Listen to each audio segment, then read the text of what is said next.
ये रात्रि क्लास है 4 जनवरी 1967 का। हर एक चित्र पर बैठ करके समझाना चाहिए तो सब सीख जाएंगे। मुख्य है ही वर्ल्ड की हिस्ट्री और ज्योग्राफी। भाषा तो कोई भी हो, अपनी अपनी भाषा में वर्ल्ड की हिस्ट्री और ज्योग्राफी समझा सकते हो। कहते हैं लांग लांग एगो, यहाँ तो तुम कहेंगे 5000 वर्ष पहले देवताओं का राज्य था, लक्ष्मी नारायण महाराजा थे, महारानी थी। ये कहानी है। भारतवासी देवी देवताओं ने राज्य कैसे लिया और फिर कैसे गंवाया। कोई लड़ाई आदि की बात नहीं है।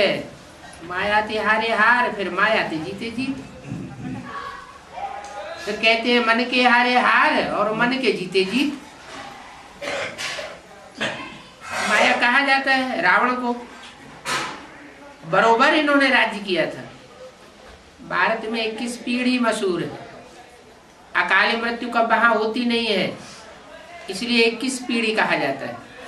बाप जीत पहनाते हैं गुप्त रीति। फिर आधा कल्प बाद 5 विकारों रूपी रावण से हराया, अर्थात 5 विकारों में फंस गए। आधा कल्प फंसते फंसते सीढ़ी उतरते उतरते नीचे आएंगे। फिर बाप है स्वर्ग का रचयिता, उनको कहा जाता है हेवनली गॉडफादर।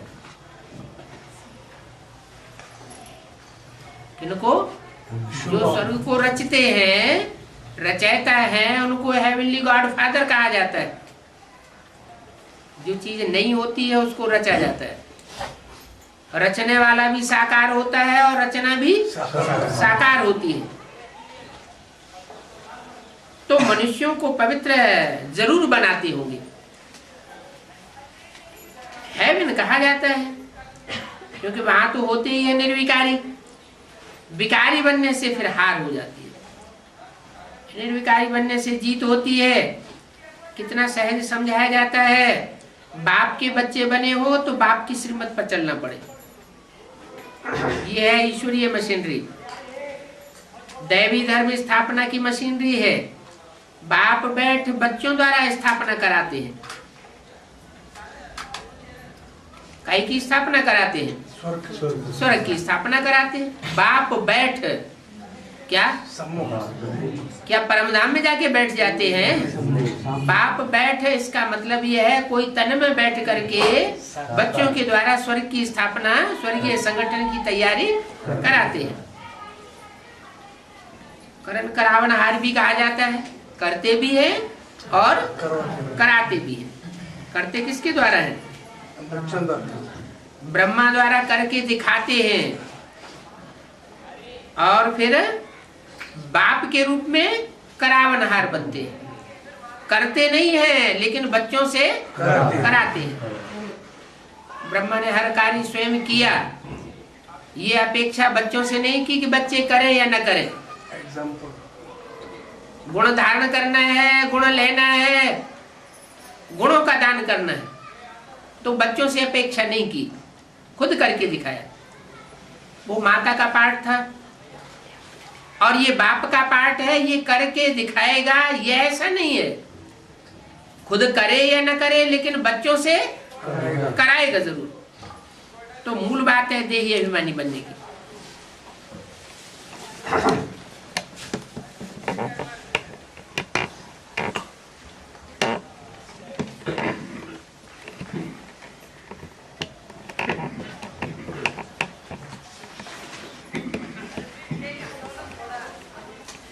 क्योंकि आधा कल्प रावण राज्य में देही अभिमानी रहे हैं।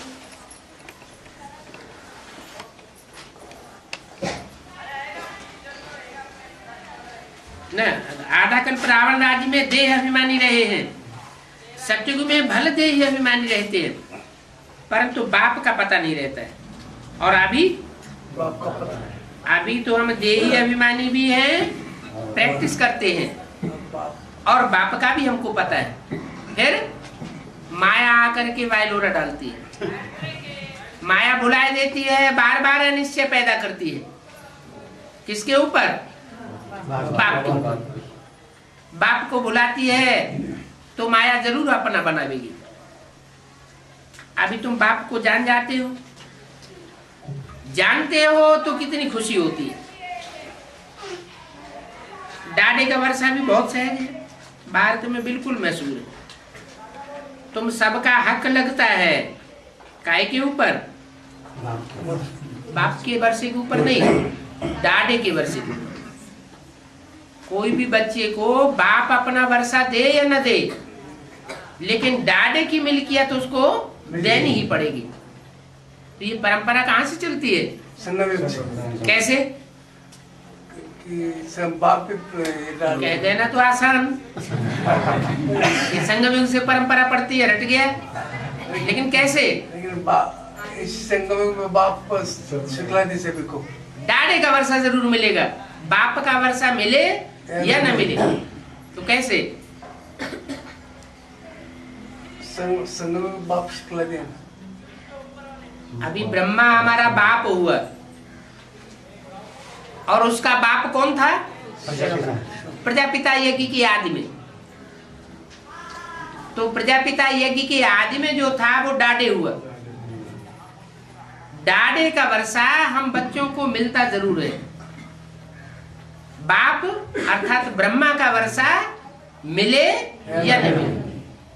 अभी तो निकाल के बाहर कर दिया गया। राम को बाण दे दिए, तीर कमान दे दी, जाओ कमाओ और खाओ। अब इस यज्ञ से तुमको कोई प्राप्ति होने वाली नहीं है। तो जो बड़ा बच्चा होता है वो अपनी प्रॉपर्टी कमा सकता है, लेकिन डाढ़े का वर्षा उसे जरूर मिलता है। तो ये डाढ़े का वर्षा है विश्व की बादशाही। तुम सबका हक लगता है, तुम सब आत्माएं हो, इसलिए सब ब्रदर्स हो। किनसे बात की? उन्हीं बच्चों से बात की जो यज्ञ के आदि में यज्ञ को छोड़ करके चले गए थे, अभी फिर दोबारा यज्ञ में आए हुए। तुम सब आत्माएं हो, माने आत्म की स्थिति में रहने वाले हो। बाद वाली जो तबक्का है, जो बाद वाली जनरेशन है, वो उस आत्म की स्थिति में नहीं टिक सकेगी जितना तुम टिकते हो। इसलिए सब ब्रदर्स हो। आत्मा आत्मा भाई भाई की स्टेज में तुम प्रैक्टिकल टिकते हो, इसलिए तुम भाई भाई हो। सबको हक है बाप से वर्षा लेने का। सबको माने किसको? इस्लामी बौद्धियों क्रिश्चियंस को नहीं। जो बाप के सूर्यवंशी बच्चे हैं उन सबको हक है बाप से नंबरवार वर्षा लेने का। सतयुग में सभी आत्माएं सुखी बन जाती हैं, बाकी सब जाए शांति में रहती है। अभी तो 500-700 करोड़ मनुष्य सृष्टि की आबादी है। सब तो स्वर्ग में नहीं जावेंगे। कितने जावेंगे? स्वर्ग में तो जावेंगे सिर्फ 4.5 लाख, और 4.5 लाख उनसे बच्चे बनकर पैदा होंगे। उनको 16 कला संपूर्ण सुख मिलेगा। इसके अलावा सारी सृष्टि की जो भी मनुष्य मात्रा है, उन सबको शरीर छोड़ करके शांति में जाकर के बैठना पड़े। बाप आकर शांति की स्थापना कर देते हैं। ये सारी दुनिया अशांत है, कोई भी देहधारी सुख शांति नहीं स्थापन कर सकते हैं। बड़े बड़े धर्म पिताएं आए, बड़े बड़े महात्माएं आए, बड़े बड़े विद्वान आचार्य आए, तपस्वी आए, फिर भी दुनिया अशांत होती गई। 2500 वर्ष की हिस्ट्री हमारे पास है। दुनिया में अशांति बढ़ी है, घटी नहीं है। तो कोई स्थापन नहीं कर सकते शांति। मैं आकर के शांति की स्थापना करता हूं। यह अलौकिक कर्तव्य एक बाप के बिना और कोई नहीं कर सकता। क्या? कि परम धाम को इस सृष्टि पर उतार के ले आवे। परम धाम में तो शांति ही शांति है, वहां तो सब आत्माएं आत्म की स्थिति में रहती हैं, इसलिए शांति है। और इस दुनिया में सभी मनुष्य आत्माएं देह अभिमान में। तो दो देह अभिमान में उन देह अभिमानियों को आत्मा अभिमानी बनाना और उनका एक ऐसा संगठन तैयार करना जहां सब शांति में रहते हैं, सब आत्मा की स्थिति में रहते हैं, ऐसा संगठन सिवाय बाप के और कोई बना ही नहीं सकता। यह अलौकिक कर्तव्य है। सदगति दाता, जीवन मुक्ति दाता देहधारी नहीं हो सकता। न मन बुद्धि रूपी आत्मा की सदगति कर सकता है और न देह के 5 तत्वों की सदगति कर सकता है। देह के 5 तत्व भी सड़ते जाते हैं और आत्मा भी पतित और दुखी तमो प्रधान होती जाती है। बाप आते हैं तो पहले आत्मा की सदगति करते हैं। आत्मा मन बुद्धि ऐसी ज्ञान युक्त स्टेज में स्थित हो जाता है कि दुख भासता ही नहीं। दुनिया में दुख तो बढ़ने हैं, शरीर तो सड़ने हैं, लेकिन शरीर सड़ते जावेंगे और आत्मा पावरफुल बनती जाएगी। उनको कहा जाता है विदेही और विचित्र। बाप विदेही है, विचित्र है, विचित्र पाठधारी है। अवतरण गाया हुआ है। शिवरात्रि कहते हैं, निराकार की रात्रि कैसे होगी? कोई भी इस बात को नहीं जानते। छोटी बच्ची, तुम हाईएस्ट पोजीशन वालों को बैठ समझाती हो। बच्चों को वेस्ट ऑफ टाइम नहीं करना चाहिए। कुछ न कुछ टाइम निकाल करके ईश्वरीय सेवा में लग जाना चाहिए। पवित्र तो रहते ही हो, मुश्किल की तो कोई बात ही नहीं है। देखो दुनिया में तो क्या क्या करते हैं। कोई पानी पर पैदल जाते हैं, कोई आग पर पैदल जाते हैं। तो ये तो तुमको कोई पुरुषार्थ, ऐसा कठिन पुरुषार्थ नहीं कराते हैं। क्या कराते हैं? सहज पुरुषार्थ कराते हैं। वो पानी पर चले जाते हैं, आग पर चले जाते हैं, फायदा तो उनको कुछ भी होता नहीं। यहाँ मिसाल क्यों दिया पानी पर आग पर जाने का? वो स्थूल आग है और हम काम अग्नि है। इस सृष्टि में क्या है? विषय विकारों की अग्नि फैली हुई है और काम अग्नि के बीच में हम अपनी इंद्रियों को कंट्रोल करके अपने पुरुषार्थ में आगे बढ़ते जाते हैं। तुम्हारे पुरुषार्थ में बहुत फायदा है।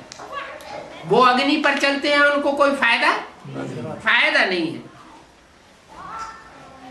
बाप समझाए देते हैं, इस याद में माया विघन तो बहुत डालेगी, बल माया विघन डालेगी, लेकिन तुमको हिम्मत नहीं हारना है। समझने से तो तुम समझ जाते हो। ये भी एक जैसे की कहानी है, कोई तकलीफ नहीं है। बाप जानते हैं भक्ति मार्ग में इन्होंने बाप से मिलने के लिए बहुत धक्के खाए। कहते भी हैं भगवान कोई न कोई रूप में कब मिल जाएगा। बातें तो बहुत सुनाते हैं। तुम किसी को कहो भक्ति से दुर्गति होती है तो वो गुस्से में आ जाएंगे, लेकिन बात तो सच्ची है। क्या भक्ति से दुर्गति? तुम हिस्ट्री बता सकते हो? 2500 वर्ष से भक्ति के कर्म कांड करते आए। दुनिया नीचे गिरी है या ऊपर उठी है? मनुष्य की मेंटलिटी ऊपर उठी है या नीचे गिरी है? मेंटलिटी तो नीचे गिरती चली जाती है। तो वो तो भक्त लोग तो गुस्से हो जाएंगे, क्योंकि भक्ति से उनका विशेष प्यार है।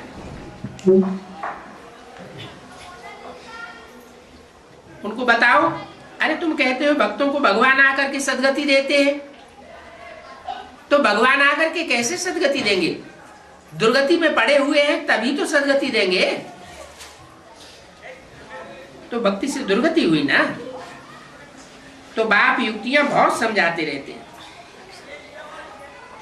अच्छा बच्चों को ओम शांति। दूसरा रात्रि क्लास है 2 जनवरी 1967 का। चित्र बनाने वालों के लिए बाबा डायरेक्शन देते रहते हैं। चित्र ऐसे ऐसे युक्ति से रेगजीन पर व कपड़े पर बनाओ जो खराब न हो। कोई को कॉन्ट्रैक्ट दे दो तो झट चित्र बन जावेंगे। बाबा को तो चित्र बहुत चाहिए। बाबा को कितने चित्र चाहिए? हैं? चार चित्र चाहिए। बाबा तो कहते बहुत चित्र चाहिए। वो जड़ चित्र तो 4 बनवाए, लेकिन यहाँ चैतन्य चित्र बाबा को ढेर चाहिए। सबसे उन बच्चे बहुत चाहिए। बच्चे मिटिगेट्स बन गए हैं, सर्विस में खड़े नहीं होते हैं, बंधन बंधन कहते रहते हैं। तो बच्चों को टाइम वेस्ट नहीं करना चाहिए, बंधन को उड़ाए देना पड़ता है, अपना और बहुतों का जीवन बनाना है। असुरों की जंजीर में अपन को फंसाना नहीं है। अगर वो जीवन नहीं बनाते हैं तो हम क्यों उनके पीछे अपने जीवन को गवाएं? गाली तो खानी पड़ेगी, हिसाब किताब पूरे होने हैं। इसमें सख्त दिल बनना होता है। वॉरियर्स सख्त दिल होते हैं ना, तो इसमें भी बहादुरी दिल चाहिए। हंस बगुले इकट्ठे बहुत मुश्किल रह सकते हैं। हंस क्या चाहेंगे? हंस ज्ञान के मोती चुगने चाहेंगे, और बगुले क्या चाहेंगे? बगुले सड़ी हुई मछलियां खाना चाहेंगे, गंध खाना चाहेंगे। तो गंध खाने वालों को गंध खाने दो, और रतन चुगने वालों को रतन चुगने दो। अपना जीवन तो बनाना है। अभी अदुन सर्विस बहुत पड़ी हुई है। लाखों की तादाद में सेंटर्स होने चाहिए। क्या? अभी हजारों की तादाद में तो है, बीके और पीवी दोनों मिलाकर, लेकिन लाखों की तादाद में नहीं है। वो भी कब होंगे? जब बाप की प्रत्यक्षता होगी तो लाखों की तादाद में सेंटर्स बन जाएंगे। नहीं तो इतनी बड़ी राजधानी कैसे स्थापन होगी? कितनी बड़ी राजधानी स्थापन होनी है? 100 साल संगम का पूरा होते होते 9,16,108 इतनी बड़ी राजधानी स्थापन होनी है। जितना हो सके सबको रास्ता बताने का पुरुषार्थ करते रहो, और अंधों की लाठी बनते रहो। अच्छा, ओम शांति। ये है 5 जनवरी 1967 का प्रातः क्लास। रिकॉर्ड चला है ओम नमो शिवाय। जब बाप और दादा ओम शांति कहते हैं तो 2 बारी भी कह सकते हैं, क्योंकि 2 युक्तियां हैं। एक है व्यक्त और एक है अव्यक्त। व्यक्त कौन है? प्रजापिता है व्यक्त, और अव्यक्त कौन है? शिव बाप है अव्यक्त। ये कौन से सन की वाणी है? ये तो सन 67 की वाणी है। और अब इसका अर्थ क्या लगेगा? अब बाप दादा कौन? उस समय तो बाप निराकार शिव ज्योति बिंदु को समझा, और अभी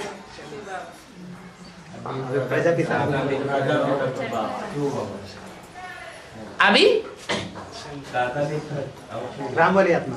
अभी बाप निराकार शिव साकार बाप में प्रवेश है। ये बुद्धि में बैठा हुआ है। उस समय ये बुद्धि में बैठा हुआ नहीं था। उस समय ब्रह्मा कोई बाप समझ लिया, ब्रह्मा कोई मात समझ लिया। अभी ऐसी बात नहीं।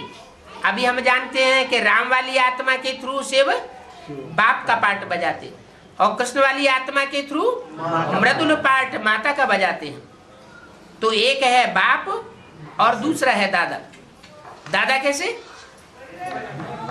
जो नई सृष्टि आदि की शुरुआत होगी, उस नई सृष्टि में जो पहला बच्चा पैदा होगा वो दादा कहा जाएगा, और बाप जो उसको जन्म देने वाला होगा वो बाप हुआ। तो बाप और दादा ये 2 हस्तियां हुई। उनमें अभी बाप है व्यक्त और दादा है अव्यक्त। तो दोनों इकट्ठा कहें वो दोनों अलग अलग कहे, दो का इकट्ठा आवाज भी होता है। ये एक वंडर है। दुनिया में ये कोई भी नहीं जानते कि परमपिता परमात्मा इनके शरीर में बैठे हैं, ज्ञान सुनाते हैं। ये कहीं भी लिखाई हुआ नहीं है। बाप ने कल पहले भी कहा था और अभी भी कहते हैं कि मैं साधारण तन में बहुत जन्मों के अंत में इनमें प्रवेश करता हूं। किसमें प्रवेश करता हूं? साधारण तन में प्रवेश करता हूं। एक तरफ कहते हैं कि साधारण तन में आता हूं और दूसरी तरफ लिखते हैं कि राजाओं जैसा व्यक्तित्व था। तो दो बातें हो जाती है। राजाओं जैसा व्यक्तित्व किसका कहें? ब्रह्मा का कहें। राजाओं जैसा व्यक्तित्व था, पर्सनालिटी अच्छी थी, लंबा चौड़ा गोरा चिट्ठा शरीर था, तो उनको कहेंगे कि राजाओं जैसी पर्सनालिटी। साधारण शरीर नहीं कहेंगे। साधारण शरीर में मैं आता हूं तो बाप का पाठ बजाता हूं। अभी तुम सबकी वानप्रस्थ अवस्था है। बहुत जन्मों के अंत में प्रवेश करता हूं, इनका आधार लेता हूं। गीता में भी कुछ न कुछ ऐसे वर्षन्स हैं जो रियल्स हैं।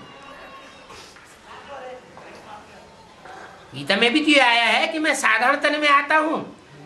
साधारण तन में आए हुए परमात्मा को मूढ़मती लोग नहीं पहचान पाते। तो ये रियल अक्षर हैं। मैं बहुत जन्मों के अंत में प्रवेश करता हूं, जबकि ये वानप्रस्थ अवस्था है। इनके लिए कहना ही ठीक है। पहले पहले सतयुग में जन्म भी इनका है, लास्ट में भी फिर इनका जन्म है। जिसमें ही बाप प्रवेश करते हैं तो इनके लिए कहते हैं, ये नहीं जानते हैं कि हमने कितने पुनर्जन्म लिए। शास्त्रों में 84 लाख पुनर्जन्म लिख दिए। 84 लाख पुनर्जन्मों की तो बात ही नहीं। मनुष्य आत्मा सिर्फ 84 जन्म लेती है। फिर 84 लाख क्यों लिख दिया? इसलिए लिख दिया कि मनुष्य आत्मा 84 लाख योनियों जैसे कर्म करती रहती है, व्यवहार करती है। कोई हाथी जैसा पार्ट बजाता है, कोई घोड़ी जैसा पार्ट बजाता है, कोई बिल्ली जैसा पार्ट बजाता है। तो शास्त्रों में दिखाई दिए, चूहे की सवारी दिखाई है, बैल दिखाया हुआ है। ये अलग अलग चित्रों का चित्रण जो किया हुआ है वो मनुष्य आत्माओं की यादगार है। बाकी 84 जन्म लेते हैं। ये सब भक्ति मार्ग के गपोड़े हैं कि 84 लाख जन्मों में आवर्तन आत्मा को करना पड़ता है। बच्चे जानते हैं कल्प लाखों वर्ष का है, ऐसा हो नहीं सकता। ये भक्ति कांड है, ज्ञान कांड अलग है, भक्ति कांड अलग है। भक्ति करते करते नीचे उतरते आए। ये ज्ञान तो एक ही बार मिलता है। कब? वो कहते हैं हर युग में भगवान आता है, और हम कहते हैं सिर्फ एक संगम युग में, कलयुग के अंत और सतयुग के आदि के संगम में भगवान आता है। बाप एक ही बार सर्व की सदगति करने आते हैं, बार बार आकर के सदगति करने की दरकार नहीं है। अगर बार बार सदगति आकर के करे तो हर युग के बाद फिर सतयुग आना चाहिए नहीं। जब पूरी दुर्गति का ग्रहण लगता है तब मैं आकर के पूरी सदगति का वर्षा देने के लिए आता हूं। बाप आकर के सबकी एक ही बार प्रारब्ध बनाते हैं। तुम पढ़ते ही हो भविष्य नई दुनिया के लिए, है ना। दुनिया में जो पढ़ाई पढ़ाई जाती है वो वर्तमान जन्म के लिए पढ़ाई जाती है। वर्तमान जन्म की पढ़ाई होती है और कमाई होती है, और ईश्वर की जो पढ़ाई है वो वर्तमान जन्म के लिए नहीं है, नहीं 21 जन्म के लिए पढ़ाई, और 21 जन्म के आधार पर 63 जन्मों का भी हिसाब किताब बन जाता है। 21 जन्मों का वर्षा बाप से मिलता है। हमारे पुरुषार्थ के आधार पर, और यहाँ पुरुषार्थ करने का जो मादा पड़ जाता है हमारी आत्मा में, पुरुषार्थ करने का जो अभ्यास पड़ जाता है, वो अभ्यास 63 जन्मों में भी कायम रहता है। यहाँ संगम युग में अगर कोई याद में इतना तीखा है, इतनी प्रैक्टिस कर लेता है कि अभी अभी एकदम ऊपर का पुरुषार्थ और अभी अभी एकदम नीचे का पुरुषार्थ, तो ये पुरुषार्थ वहां भी देखने में आएगा। एक ही जन्म में राजा और एक ही जन्म में रंग दिखाई देता है। त्रेता में भी दिखाया है, क्या दिखाया है? राम राजा, राम प्रजा, राम साहूकार। राम की आत्मा के लिए दिखाते हैं कि त्रेता में पहले जन्म में वो आत्मा साधारण साहूकार है, और साहूकार से बढ़कर के इतना बड़ा साहूकार बनती है कि जो राजाई होती है नारायण की, वो सारी राजाई उसकी साहूकारी के बदले, उसके धन दौलत के बदले बेच देनी पड़ती है। बाबर के लिए क्या दिखाया? एक ही जन्म में साधारण सिपाही से बढ़कर भारत का सम्राट बनकर के बैठ जाता है। शिवाजी के लिए क्या दिखाते हैं? कहां साधारण हौदेदार का बच्चा और इतने बड़े संतलत के मालिक जो औरंगजेब है उससे टक्कर ले लेता है और छक्के छुड़ा देता है। तो ये पुरुषार्थ के जो संस्कार हैं वो यहाँ पड़ते हैं। जो बच्चे जितनी हिम्मत करते हैं, बाप उन बच्चों को उतनी मदद देते हैं। बाप आते ही है नई राजधानी स्थापन करने के लिए, इसलिए इसको राजयोग कहा जाता है। इस योग में राज भरा हुआ है। क्या राज भरा हुआ है? राज क्या भरा हुआ है? राज को जाना क्या? नर से नारायण नहीं, राज को ये जाना कि हम कोई स्थूल लड़ाई नहीं लड़ते हैं। हमारी लड़ाई जो है वो अंदरूनी लड़ाई है। हम मन को कंट्रोल करना सीखते हैं। मन कंट्रोल हो जाता है तो सभी इंद्रियां कंट्रोल हो जाती हैं। मन कंट्रोल में नहीं है तो इंद्रियां भी कंट्रोल में नहीं रहती। इस राजयोग की बहुत महिमा है। चाहते हैं भारत का प्राचीन योग आकर के कोई सिखावे, परंतु आजकल के सन्यासी बाहर जाते हैं और गपोड़े मार करके आ जाते हैं, पैसे कमा के ले आते हैं। राजयोग तो कोई भी सिखाए नहीं सकता। कहते हैं हम प्राचीन राजयोग सिखाने आए हैं, तो वो भी समझते हैं हम सीखे। जो कि समझते हैं योग से पैराडाइज स्थापन हुआ था। अभी बाप कहते हैं कि पैराडाइज कोई स्थापन कर ही नहीं सकता। ये मनुष्य का काम नहीं है। जो शास्त्रों में गाया हुआ है पैराडाइज या जन्नत या स्वर्ग या बैकुंठ, वो स्थापना मैं आकर के करता हूं। बाप समझाते हैं योग बल से तुम पैराडाइज के मालिक बनते हो। पैराडाइज स्थापन किया है बाप ने। कैसे स्थापन करते हैं वो कोई भी नहीं जानते। कैसे स्थापन करते हैं? योग बल और पवित्रता के बल पर तुम नई दुनिया स्थापन करते हो। इस पुरानी दुनिया के बीच में ही तुम नई दुनिया का संगठन तैयार कर देते हो। ऐसे नहीं कि 500 करोड़ की दुनिया खलास हो जाएगी। खलास नहीं हो जाएगी। ये 500 करोड़ की दुनिया रहेगी। कब तक रहेगी? ये 500 करोड़ की दुनिया चुटकी मारते खलास होने वाली नहीं है। लेकिन तुम बच्चों का जो स्वर्गीय संगठन है, जो पैराडाइज है, जो जन्नत है, जिसका शास्त्रों में गायन है, मुसलमान लोग उसको जन्नत और पैराडाइज के रूप में क्रिश्चियन लोग मानते हैं, तो जरूर कभी उन्होंने अपने जीवन में उसका अनुभव किया है। कब अनुभव किया? इस संगम युग में किया।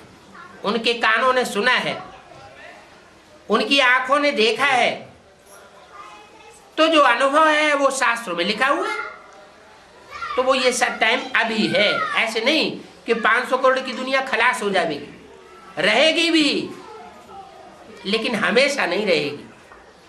कब तक रहेगी? है जब हमारी राजधानी पूरी होगी तो पूरा विनाश हो जाएगा। जब तक राजधानी पूरी स्थापन नहीं हुई है तब तक पूरा विनाश भी नहीं हो सकता।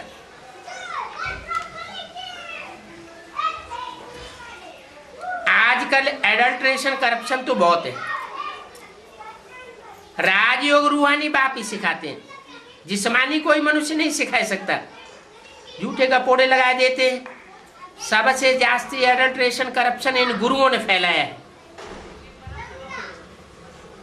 तो इन गुरुओं से हमारी लड़ाई है क्या? इसलिए एक मुरली में बोला है, रावण कौन? जरूर कहेंगे ये गुरु लोग। ये अपनी मनमत मिक्स करते हैं, मनमत मिक्स करके संसार में रावण राज्य चलाए देते हैं। अनेक मतों का राज्य चलता है। इसलिए बाप ने कहा है इन गुरुओं का साथ छोड़ दो। किससे कहा? बच्चों से। कौन से बच्चों से कहा? बेसिक नॉलेज वालों से कहा, एडवांस वालों से कहा? थे तो हम भी बेसिक नॉलेज वाले, लेकिन बेसिक नॉलेज वालों में जो सूर्यवंशी बच्चे थे उन्होंने उस बात को पहले कैच कर लिया। फिर सूर्यवंशियों में भी नंबरवार बनते हैं, क्योंकि जो बीज रूप आत्माएं हैं वो एक धर्म से कनेक्टेड नहीं होती है। जो भी बीज हैं वो सब धर्मों से कनेक्टेड है। कोई इस्लाम धर्म के बीज हैं पक्के, कोई क्रिश्चियन धर्म के बीज हैं पक्के, कोई मुस्लिम धर्म के पक्के बीज हैं। तो जिनमें जो पक्का पक्का छिलका चढ़ा हुआ है उस छिलके को उतरने में टाइम लगता है। जो सूर्यवंशी पक्के पक्के होंगे वो पहले तैयार हो जाते हैं। तो पहले संगठन भी किसका बनेगा? सूर्यवंशियों का बनेगा। इसलिए बोला है एक भी पावरफुल संगठन तैयार होने पर एक ग्रुप दूसरे ग्रुप को खींचते हुए अंत में 108 की माला का संगठन एक हो जाएगा। और वो संगठन ऐसा एक होगा कि जिस संगठन रूपी किले में एक भी विकारी प्रवेश नहीं कर सकेगा। धोखेबाज होते हैं ना, इधर भी टांग अड़ाते हैं उधर भी टांग अड़ाते हैं। इधर की बातें उधर और उधर की बातें इधर करके लड़ाई कराते रहते हैं।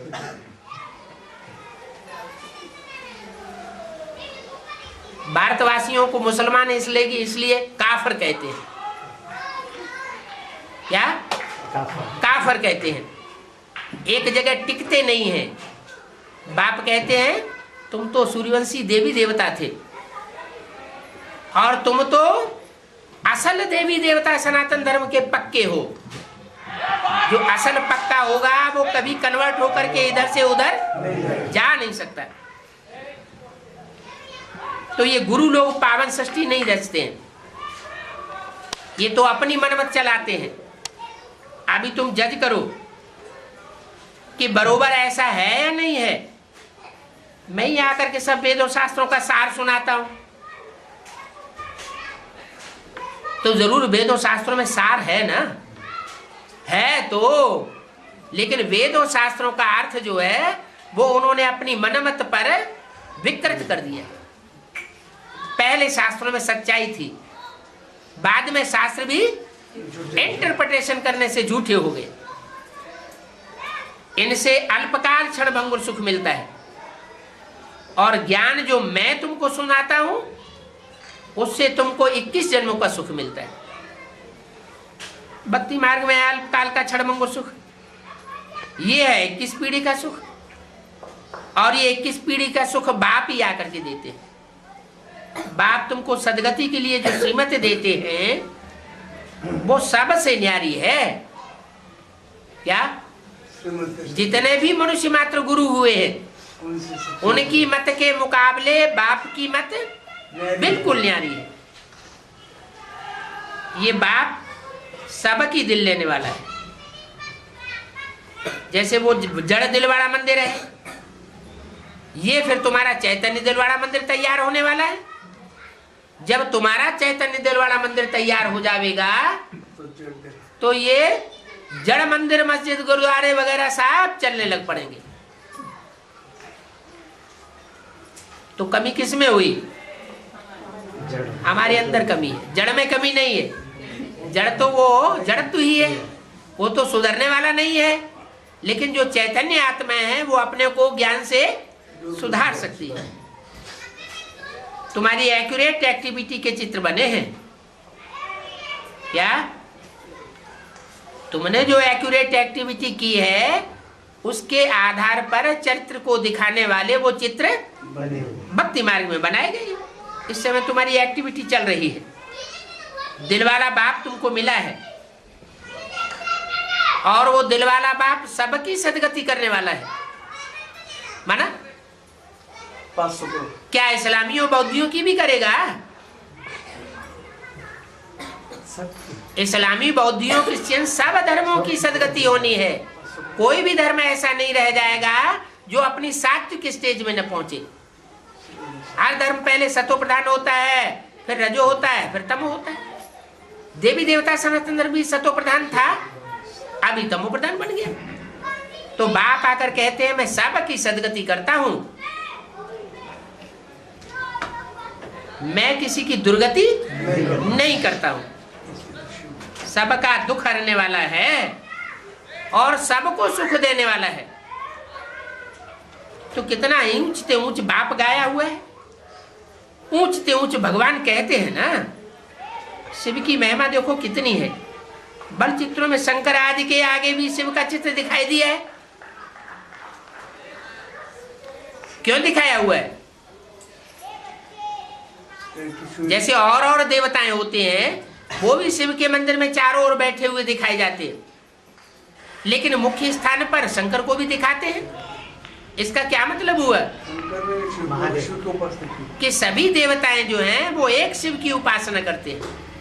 उपासना करना माना नजदीक बैठना, मन बुद्धि से लगन लगा करके नजदीक बैठते हैं। वास्तव में ये मंदिर जो है वो अभी का यादगार है। देवी देवताओं के आगे शिव का चित्र रखना, देवी देवताओं के आगे शिव का चित्र रखना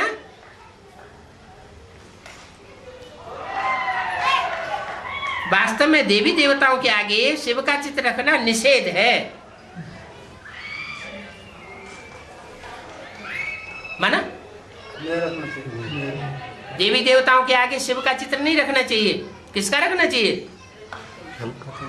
है? क्यों रखना नहीं रखना क्यों नहीं चाहिए? शिव का चित्र देवी देवताओं के आगे क्यों नहीं रखना चाहिए? जन्म मरण के फेरे में नहीं, है? जन्म मरण के फेरे में नहीं। शिव जन्म मरण के फेरे में नहीं आता तो जरूर रखना चाहिए फिर, कि जो जन्म मरण के फेरे में नहीं आता वही तो उनको फेरे से बचा देगा। देवताओं को साकर में और सबला शुभ। हाँ, जो शिव है वो निराकारी स्टेज का प्रतीक है और देवताएं साकारी स्टेज का प्रतीक है। वो तो भक्ति करते ही नहीं है। कौन? शिव। और देवताएं तो जब नीचे गिरते हैं तो भक्ति करते हैं।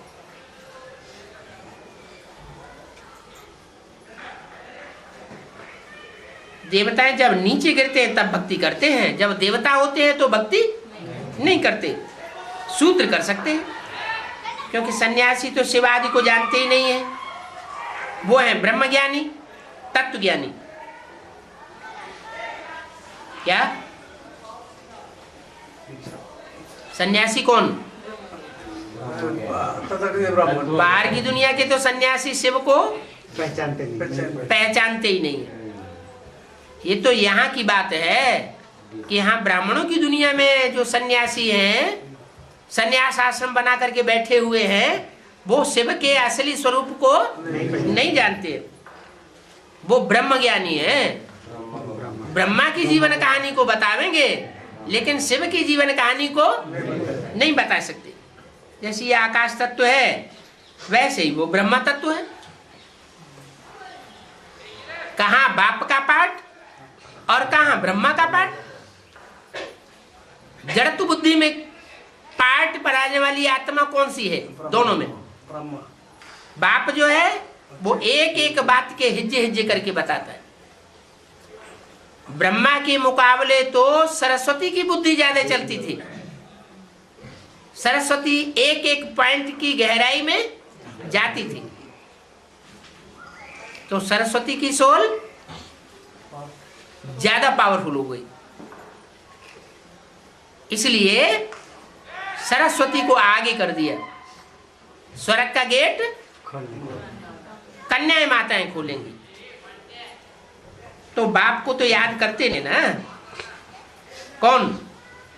वो सन्यासी लोग।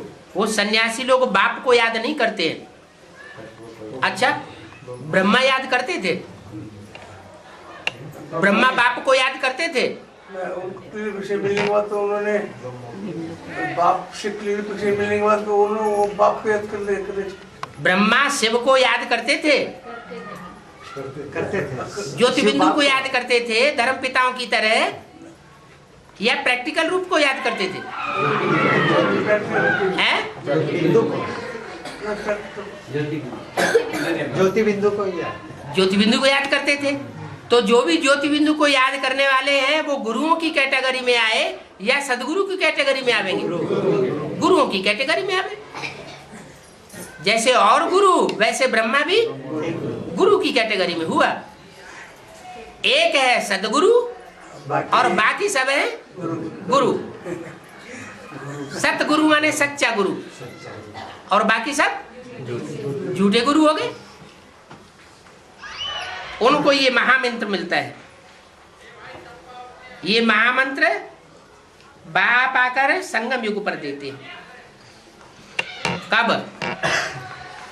उन ब्रह्मा को भी महामंत्र मिलता है और ब्रह्मा को फॉलो करने वाले जो भी ब्रह्म तत्व को मानने वाले सन्यासी हैं उनको भी महामंत्र मिलता है। क्या क्या मना महामंत्र है?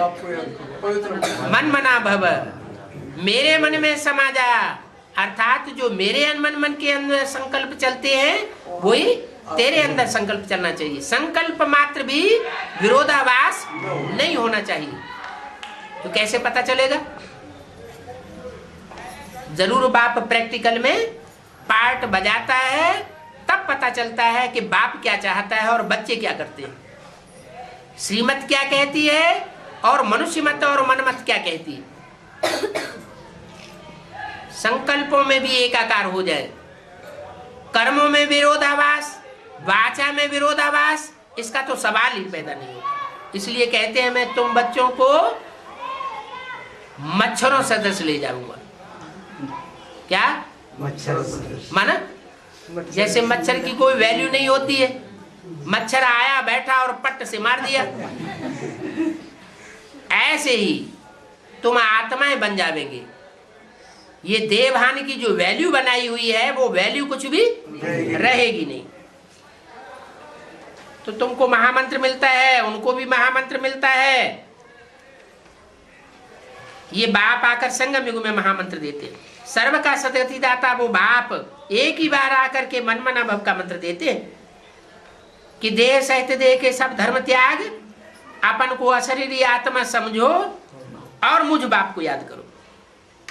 कितना सहज समझाते हैं। रावण राज्य के कारण तुम सब देह अभिमानी बने हो। क्या? रावण सबको देह बने वाला। रावण कब से आया?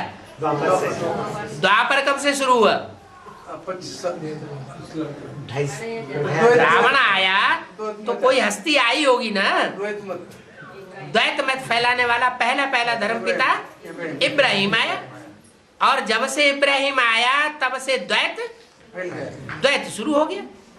इब्राहिम के बाद महात्मा बुद्ध आए, उन्होंने भी द्वैत फैलाया। क्राइस्ट आए, उन्होंने भी दूसरी मत शुरू कर दी। तो जितने जितने मतांतर फैलाने वाले आते गए वो सब रावण राज्य बनाते चले गए।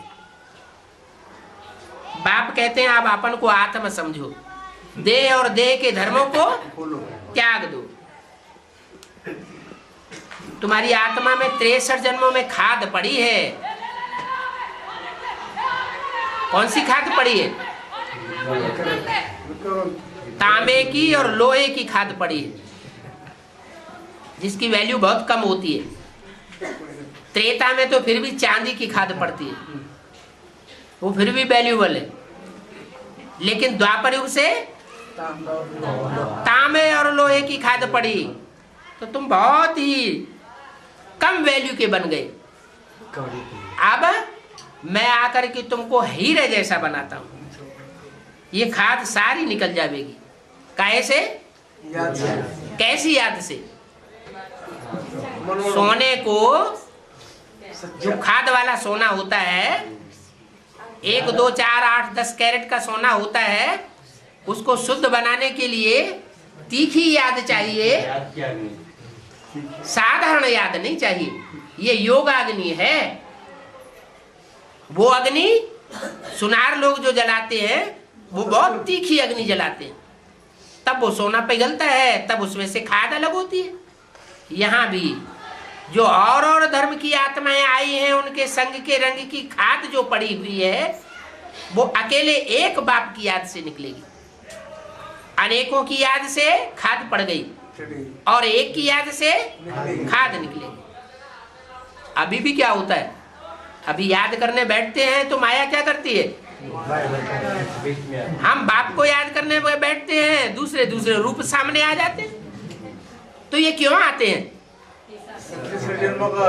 पूर्व जन्मों का जो हिसाब किताब जिनके साथ जोड़ा है मायावी आत्माओं के साथ, वो आकर के अपना हिसाब किताब लेना शुरू कर देती है। कहाँ जा रहे हो? पहले हमारे से निपट लो। तो अलर्ट रहना पड़े। क्या अलर्ट रहना पड़े? वो हमको याद से डिगाएंगे, हमको व्यभिचारी याद में खींचेंगे, और हम क्या करें? हम एक व्यभिचारी याद में टिके रहे, तो जो खाद पड़ी है वो निकल जाएगी। ऐसी लगन वाली याद होगी, एक की याद होगी तो खाद निकलेगी, और 2-2 की 4-4 की याद हुई तो खाद निकलेगी नहीं, और ही ज्यादा चढ़ सकती है। सतो प्रधान से सतो में आने से कलाएं कम हो जाती हैं। सोने के भी कैरेट्स होते हैं ना। अभी तो कलयुग में जन्म, कलयुगी जन्म में सोना देखने में भी नहीं आता है। सतयुग में तो सोने के महल होते हैं। क्या होंगे सोने के महल? सोने जैसे आत्मा हैं। अभी सच्ची आत्माएं देखने में नहीं आ रही है। जिसको समझो कि ये सच्चा है, इसको हम दोस्त बना लें, लेकिन क्या होता है, वो दोस्त भी धोखा दे जाता है। सब झूठे हो गए हैं। सोना सच्चा तो देखने में मिलता ही नहीं। सोना भी अगर मिलेगा तो खाद वाला मिलेगा। सतयुग में सोने के महल होते हैं। महल माना ऐसे ऐसे संगठन रूपी किले होंगे सतयुग में, जो कोई भी दुखी नहीं होगा, सब सुखी होंगे। कितना रात दिन का फर्क हो जाता है। इसका नाम ही है गोल्डन एज, और ये है आयरन एज। वहां स्टील पत्थर आदि का काम होता ही नहीं, और यहाँ कितनी पत्थरों के ऊपर नक्काशी होती है, कितने स्टील के कारखाने बनाए हुए हैं, बिल्डिंग्स बनती हैं, वो भी मिट्टी की, पत्थर की। वहां तो सोने चांदी के सिवाय कोई कीचड़ पट्टी नहीं होती। वहां साइंस से बहुत सुख होगा। कौन सी साइंस होगी? है जो योग बल की साइंस है, वो सारी प्रकृति को इतना कंट्रोल करके रख देगी कि स्वतः ही सब कुछ मुहैया होता रहेगा। खाने खोदने की जरूरत नहीं पड़ेगी सोना बनाने के लिए, हीरे निकालने के लिए कारखाने नहीं बनाने पड़ेंगे। सारा कार्य प्रकृति करेगी। तो ये भी ड्रामा बना हुआ है। इस समय साइंस घमंडी है। वहां सतयुग में कोई भी साइंस घमंडी नहीं होंगे। वहां तो साइंस से तुमको सुख मिलता है, यह है अल्पकाल का सुख। और जो सुख मिलता है वो भी थोड़ों को मिलता है। आज की साइंस जो है वो थोड़ों को सुख दे रही है या सभी को सुख दे रही है? 500-700 करोड़ सब थोड़े ही सुखी होते हैं एक जैसे। जितना ज्यादा बड़ा मर्तबा वाला होगा उतना साइंस का सुख भोग सकेगा। लेकिन अल्पकाल का सुख है। ये माया का पाम्पेंड शो 200 साल का है। पहले ये माया का पाम्पेंड शो इतना नहीं था।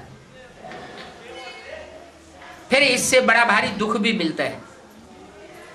बाम साध ये सब विनाश के लिए बने हैं। चाइना बनाते हैं, फिर एक दूसरे को मना करते हैं, फिर खुद भी बनाते रहते हैं, दूसरों को मना करते रहते हैं। अमेरिका मनुष्यों की बुद्धि जैसे कि मारी हुई है, समझते भी हैं कि हमारी बनाई हुई चीज है तो कभी न कभी काम आवेगी। समझते हैं कि कोई प्रेरणा करने वाला है जो हमसे बनवाए रहा है। हम नहीं चाहते हैं बनाना तो भी बनाने के लिए मजबूर है, परंतु पता नहीं है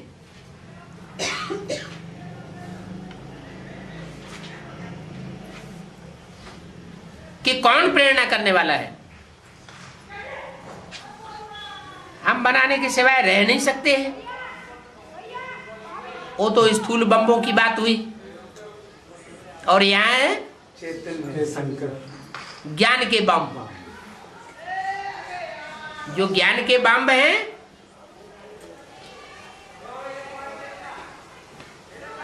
वो विनाशक भी है और सुख देने वाली भी है। सबसे बड़े से बड़ा बम कौन सा है? परमात्मा स्वरूप है। परमात्मा बम। वो परमात्मा बम जब फटेगा तो सारी सृष्टि में परिवर्तन हो जाएगा। अभी तो पता ही नहीं है, क्योंकि गुप्त पार्ट है। गुप्त पार्ट में बच्चे भी मुझ जाते हैं। क्या? इसलिए क्या बोला है शंकर के लिए? क्या बोला है? नहीं, हाँ, ऐसा विचित्र पार्टधारी है जो तुम बच्चे भी समझ नहीं सकते। तो जब बच्चे ही नहीं समझ सकेंगे तो दुनिया वालों की समझ में नहीं आ सकता। तो पता नहीं है कौन है जो प्रेरणा करता है। हम बनाने के सिवाय नहीं रह सकते, बनाने ही पड़े। ड्रामा में नूद है इनके विनाश का टाइम नुदा हुआ है। कितना भी भले कोई पीस प्राइज देवे, परंतु पीस का देने वाला तो वास्तव में एक बाप है। बाप को पीस प्राइज मिलनी चाहिए। इस दुनिया में शांति की स्थापना कौन करेगा? बाप करेगा। और पीस प्राइज अभी किसको मिल रही है? मनुष्यों को पीस प्राइज मिल रही। बाप कहते हैं ये पीस प्राइज झूठी है, झूठे लोगों को मिल रही है। वो पीस स्थापन कर ही नहीं सकते, मैं ही आकर के पीस स्थापन करता हूं। वो शांति का सागर है। वो शांति सुख पवित्रता का वर्षा देते हैं। सतयुग में है बेहद की शांति, बेहद का सुख। वहां दूध की नदियां बहती हैं। बहती हैं? हैं? दूध की नदियां बहेंगी? जानवर नहीं दूध देंगे? हैं? दूध की नदी माना सुख का सागर है। जो सुख का सागर है वो दूध की नदी बहा करके जाता है। माने वहां नदियां जो चैतन्य नदियां होंगी सब सुख देने वाली होंगी। यहाँ तो नदियों में कचरा पड़ता है। कौन सा? बेविचार का। नदियां चैतन्य की तरफ इशारा किया या जड़ नदियों की तरफ इशारा है? जो चैतन्य नदियां सतयुग में होगी, चैतन्य गौएं होंगी, वो सब फर्स्ट क्लास होंगी। ऐसी गौएं नहीं होंगी जो कचरा खाने वाली हो। ऐसी नदियां नहीं होंगी जिनमें कचरा पड़ता हो। सबका सागर से कनेक्शन होता है। विष्णु को क्षीर सागर में दिखाते हैं, ये कहाँ की बात है? संगम युग में जब संपन्न स्टेज का टाइम होता है तो परिपूर्ण स्टेज में वो दिखाया गया है कि क्षीर सागर में सर्प के ऊपर नारायण बैठा हुआ है। ज्ञानजल ही उसका घर है, धंधाधोरी दुनिया भी उसकी बुद्धि में चलता ही नहीं। फिर तालाब आदि बनाते हैं भक्ति मार्ग में, उसमें पत्थर पर विष्णु को सुलाए देते हैं। भक्ति मार्ग में देखो कितना खर्चा करते हैं, कितना वेस्टेज ऑफ टाइम, कितना वेस्टेज ऑफ मनी करते रहते हैं। और यहाँ तो बाप कहते हैं कोई भी खर्चा आदि करने की दरकार नहीं है। कहाँ का ये तरफ इशारा दिया है? एडवांस और बेसिक की तरफ इशारा दिया। एडवांस में ईश्वरीय सेवा करने के लिए कोई भी खर्चा आज करने की दरकार नहीं है, और वहाँ भक्ति मार्ग में पब्लिक का पैसा खूब खर्चा करते हैं। इतना खर्चा करते हैं, इतना भीख मांगते हैं कि एक दूसरे का जीवन बर्बाद होता रहता है। सब दुखी होते रहते हैं, देने वाले भी और लेने वाले भी। कितना wastage of time, wastage of money करते रहते हैं। देवताओं की मूर्तियां कितना खर्चा करके बनाते हैं, फिर समुद्र में डाल करके डुबो देते हैं। ये कहाँ की यादगार हुई? कैसे?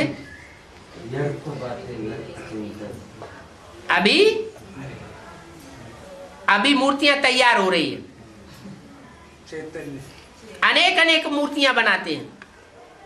वो अनेक मूर्तियां सदगति दाता हैं या सब दुर्गति दाता है? सब मूर्तियां दुर्गति दाता है। सिर्फ एक ही मूर्ति है जो संसार का सदगति करती है। दो मूर्तियां और ऐड की जाती है, विष्णु और ब्रह्मा। ब्रह्मा को नीचे तबक्के में दिखाया है, विष्णु को सहयोगी के रूप में दिखाया है। इसलिए बताते हैं कि तुम विष्णु का जो चित्र बनाते हो वो एक की यादगार नहीं है, वो युगल की यादगार है। युगल मणके हैं। कौन कौन से? सतयुगी लक्ष्मी नारायण और संगम युगी लक्ष्मी नारायण। उन दोनों का जो मेल है, कॉम्बिनेशन है, वो चार आत्माएं ही वास्तव में सदगति दाता है, और उनके द्वारा संसार की सदगति होती है। बाकी सब मूर्तियां बेकार। अब तुम बच्चों को बुद्धि में बैठा है कि तुमको मूर्तियां बनाने की और पूजा करने की दरकार नहीं है। क्या करना है? उनके सब बनना है। हाँ, पूजा करो, खर्चा करो, और फिर जाकर के डुबो। दोनों डुबोना भी नहीं और खर्चा भी नहीं करना। अभी तुम किसी के भी मंदिर में जाओ तो तुम हर एक का ऑक्यूपेशन बता सकते हो, जानते हो। बच्चों को कोई मनाही नहीं है कभी कहीं भी आने जाने की। बाप कहते हैं कहीं भी जाओ, क्या माउंट आबू में भी जाओ, बाप मना नहीं करेंगे। कहीं भी जाओ लेकिन सर्विस करो। आगे तो इडियट बन करके जाते थे मंदिरों में, अभी तो इडियट बनने की बात ही नहीं है। अभी तो बुद्धि में सब कुछ बैठा हुआ है कि ऐसा ऐसा आचरण क्यों किया जाता है। अच्छा, बच्चों को ओम शांति।